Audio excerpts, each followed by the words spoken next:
There was a great revival in the Hebrides in the early 1900s. Began to moved up to the pleading for it into the 40s. Maybe we could say it topped out in the early 50s. Two old women, one was 84 years old and one was 82 years old. One was blind and one was humped over so badly with spinal stenosis just arched over. But they had passion for revival. They wanted God to work. This is what happened.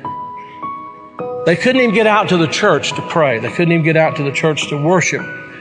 Their house became a place to meet. People came in. They got so passionate about revival coming to their isle, the Isle of Lewis.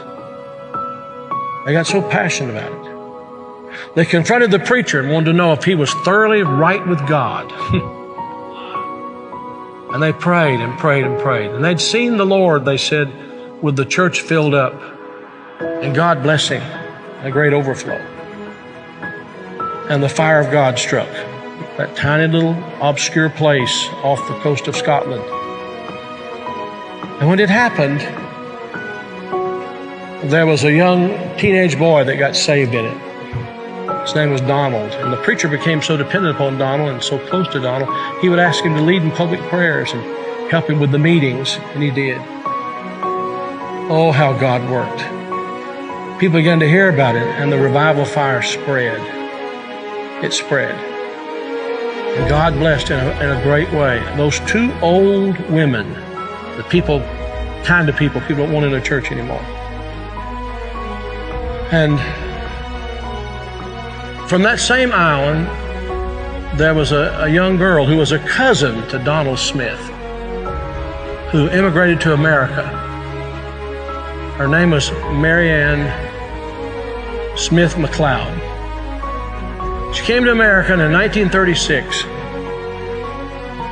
She met a man named Fred, and they were married. They fell in love. They were married. God blessed in a great way. And those old women were her aunts.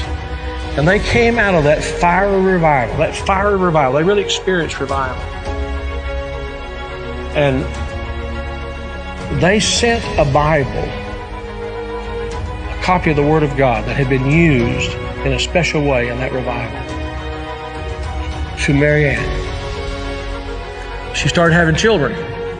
I think it was 1937, she had her first child. They named him after his father, Fred. Then she had her second child, named after herself, Marianne.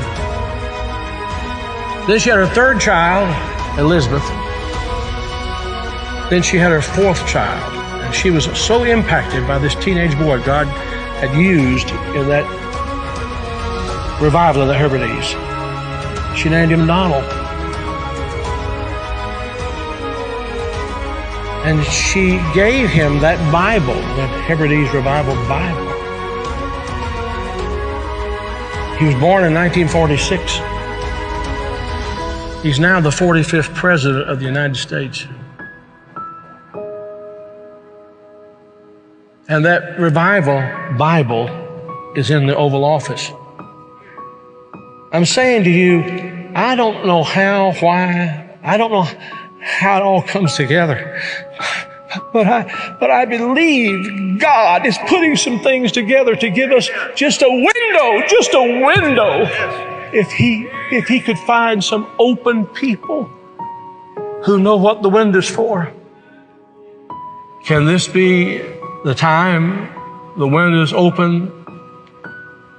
Providentially, God has prepared the moment, and we will become the people of prayer, pleading with God. This is a plea. Will thou not revive us again? Will you be a part of that?